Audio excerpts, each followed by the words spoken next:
And welcome back, everyone, to another episode of the College Sports Hive. We are here on this Monday to preview a great bowl game that was scheduled for you all. We will have a pretty extensive preview on UCF versus BYU. That's number 16 BYU in the roofclaim.com Boca Raton Bowl. As these bowls start to come at us very quickly here as we're getting into bowl season, just 11 days away from the college football playoff semifinal games.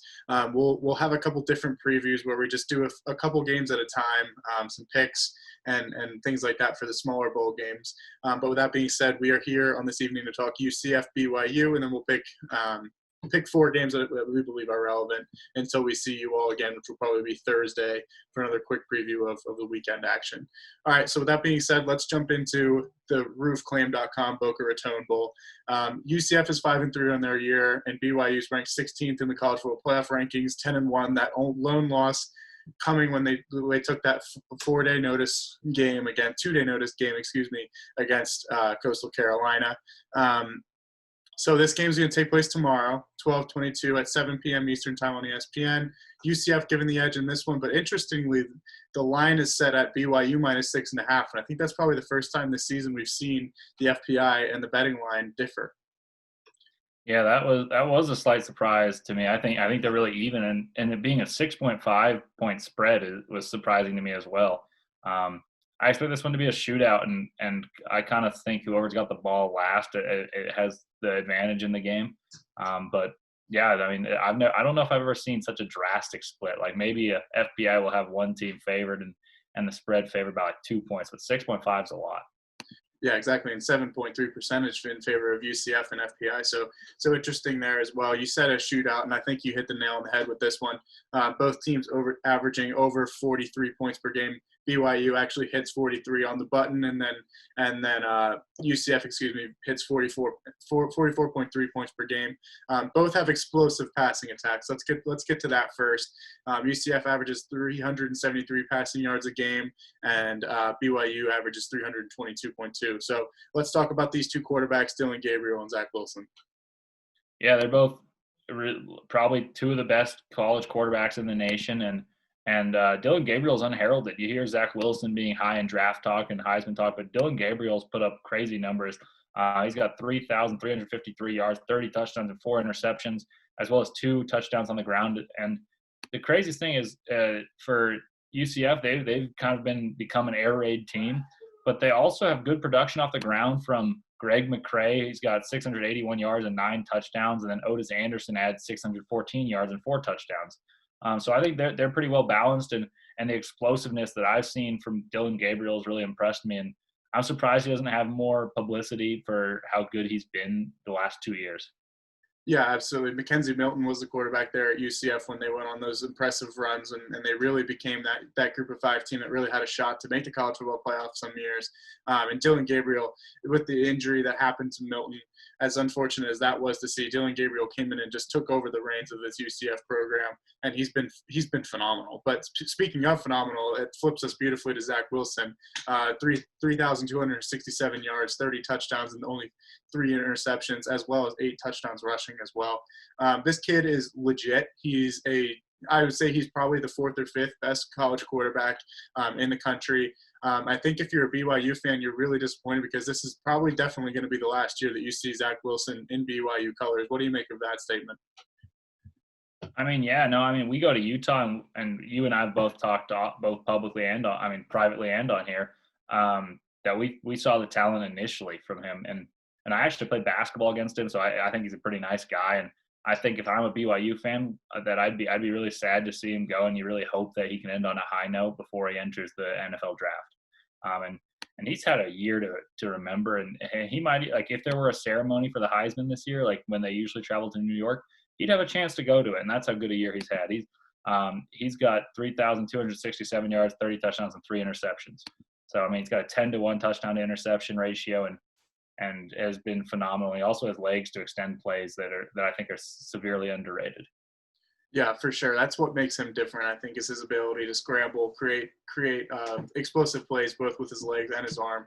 And his legs really exemplify the arm talent even more so when he's able to get out of bad situations and find receivers downfield. And let's talk about those receivers. You have Dax Milne, Gunnar Romney, and Neil Pau'u. Both all have over 35 catches. Neil Pau'u is the lowest in yardage, only 517, but he has 3 touchdowns. Gunnar Romney has over 750 yards receiving, 2 touchdowns. And Dax Milne's just having a tremendous year.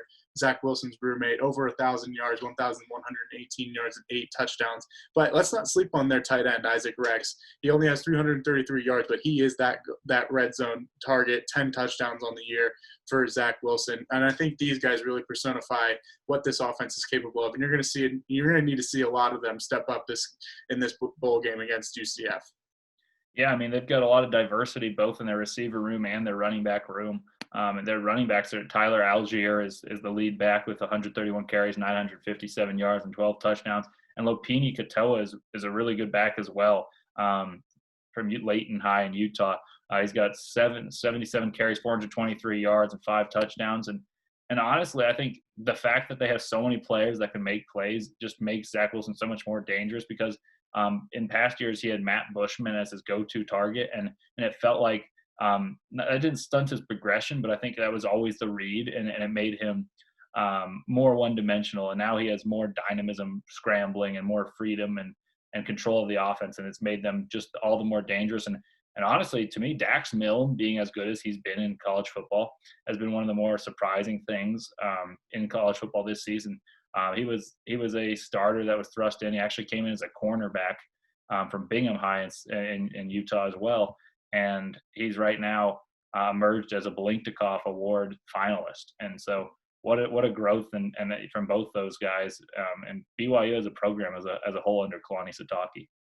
Yeah, absolutely. I couldn't agree more with just tremendous performances from both Dax Milne and Zach Wilson. And it's just a testament to what Kalani Sitake is doing down there in Provo. I do believe, though, this is a completely different test than BYU's faced so far this year. Would you go on record saying that this is their hardest game that they've played so far this year? I think Coastal Carolina presents a different issue, and they had short notice. But I think this is the most dangerous team they've played this year. Coastal Carolina runs the ball and controls the ball very well, but UCF is just dynamic scoring, and I don't think BYU's played anyone that puts up points in even close to the fashion that UCF can do in even a half. Yeah, I would agree. I think Coastal Carolina is a very different task, like you said, but I would go on record saying this is the hardest game that BYU's played so far this year. I know UCF's only 5-3, but you saw how hard and how tough that UCF played Cincinnati. And I think if you were to match up Coastal Carolina and Cincinnati, I would be favoring Cincinnati by a lot. And I think if you were to match up BYU and Cincinnati, I'd be favoring Cincinnati a lot in that matchup as well.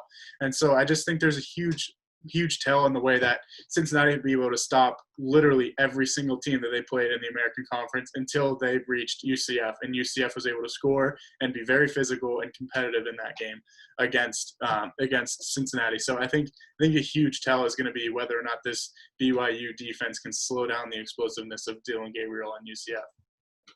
Yeah, absolutely. And that's a great question. I mean, to me, if anyone can cause a turnover, they both have 30-4 and 30-3 touchdown to interception ratios. And if one team can slow down via a turnover, whether it be a mishap or a great play on defense, I think that could be as simply the difference in the game because of how explosive both offenses are, and neither team having faced a lot of explosive offenses and stopped them. Because honestly, UCF has played some explosive offenses, but hasn't shown any capacity to stop them. But BYU hasn't faced a team like this, and I wonder if that being used to being in shootouts really helps UCF in this. Yeah, it's gonna be super interesting to see. It's really hard to bet against Zach Wilson in situations like this.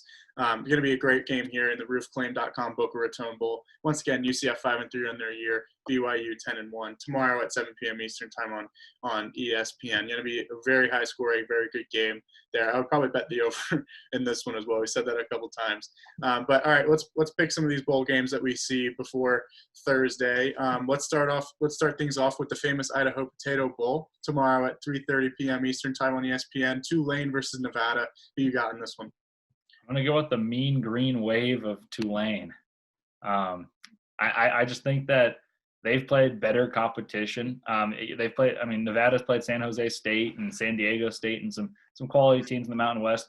I just think that Tulane, being in the American, having played a lot of close games, they lost to a Tulsa team that just fought tooth and nail with Cincinnati, and they lost in double overtime. They've played some really competitive games, and their 6-5 record is not indicative of how good a team they are. So I'm gonna go with Tulane. Let's go Green Wave. Yeah, I'm actually going to go opposite of you. I think you brought up some good points there. Nevada playing in the Mountain West is definitely a different challenge than Tulane playing in the American. I think the games against San Jose State and San Diego State and teams like that tell me a lot, though. And I think I'm going to put my eggs in the basket of the team that's closer to Albertson Stadium there in Boise, Idaho, playing on the blue turf. So I'll go with Nevada in this one because they've probably played there a couple times, these players in general. So it's a little bit of a familiar situation there for Nevada. So I'll roll with Nevada in this one in the famous Idaho Potato Bowl. We gotta love that one. All right, I thought about that same logic of just who's closer, like more comfortable, but I don't know. I thought about that. I liked that logic. Yeah, it's gonna be interesting. It's going to be interesting to see what happens in that one for sure. A game that should have very high scoring mentality to it is Memphis versus Florida Atlantic in the Montgomery Bowl. It's actually going to be on Wednesday, 7 p.m. Eastern time on ESPN. Who you got in this one? I've got Memphis. I watched them play Cincinnati, and Cincinnati shut them down. But I've seen them in other games, and they just score points. And even in that game, they had a 91-yard screen pass, and it just tells me how explosive they are. I like Brady White as a quarterback, and I think they're also used to being in shootouts, just like UCF. I said the same thing. I think being in a high-scoring game and being used to playing and those 2-minute drills in both at the end of the first half and the second half is really important. So I'm going to go with Memphis on this one. I think Lane Kiffin's doing a good job at Florida Atlantic, though, and so I wouldn't be surprised if they pull an upset here. But they're well coached. I just like I enjoy the way Memphis plays. They spread the ball, and they're super explosive, and I think that's hard to stop on what's less preparation than most bowl seasons are. Yeah, lack of preparation definitely playing into this one as well. And I'll go with Brady White in Memphis as well. I just think their offense is way too explosive for FAU to handle. It's really the only reason is their ability to score points in this one. In bowl games, that's what it's all about. So I'll go with Memphis to win the Montgomery Bowl. All right, Hawaii versus Houston, 2 H's playing in the New Mexico Bowl, which oddly enough is being played in Frisco, Texas, believe it or not. So not really – the New Mexico Bowl isn't even being played in New Mexico. So Thursday, 3:30 Eastern time, ESPN. Who you got winning this one? Well, I think the reason's because of New Mexico's having some COVID issues. But I picked Houston anyway. I think that they've played better competition this year, and they've fared decently. But also I think that it helps that it's being played in Texas. I just think that, the purpose of playing there is so they can have fans, and being in Houston, Houston to Frisco isn't a horrible trip, whereas Hawaii to Texas is a tough one. And I think that the Houston teams just faced more adversity this season and will get it done in this one. But I do like the Rainbow Warriors roster, though. They've got some sneaky talent that I think was impressive in the Mountain West Conference play. I saw them play a few teams very tough that I wouldn't have expected on paper. Yeah, my apologies to everyone in New Mexico going through COVID issues. That was not a slight against you guys at all, but an interesting anecdote that I found of that game being played in Texas. All right, I'm going to go with Houston as well in this one. I think home cooking there in Texas, short trip, like you touched on, is a huge factor in this, and just like we touched on, lack of preparation in general. It's so much better to have that sort of trip rather than to fly from Hawaii all the way to Texas and get ready for that bowl game there. Also, I like what Dana Holgerson's doing there in Houston. Just giving him a few opportunities to win games like this is going to be very important to that program. So I'll roll with Houston as well in this one. All right, so that brings us to UCF versus number 16 BYU in the roofclaim.com Boca Raton Bowl tomorrow at 7 p.m. Eastern time on ESPN. Let's hear your pick in this one. A great game going to be going to unfold here. I like UCF in this one. I just think that Dylan Gabriel is phenomenal, and they've played in high-scoring games. And BYU has, in their games where they scored a lot of points, has absolutely throttled the opponent. And I don't think they're going to be used to a team being able to put back the same points that they're able to put up. And so I'm going to go with UCF in this one. I feel weird betting against a 6.5 points favorite according to Vegas, but I just think that playing more competition and having a chip on your shoulder that the UCF program just seems to have every year. They've built this identity. It started with Scott Frost, and it's just carried over. I think they're going to play their best football towards the end of the season, and that's what they did. And so I think they're going to finish out with a win. So I'm going with UCF. Yeah, I'm going to go UCF as well, actually, in this game. I think it's very imperative on the fact that I don't necessarily believe that BYU is in the best spot mentally after that short notice trip to Coastal Carolina, losing that game, having a couple weeks off, and then playing San Diego State in a game that was probably closer than it should have been in a lot of people's eyes.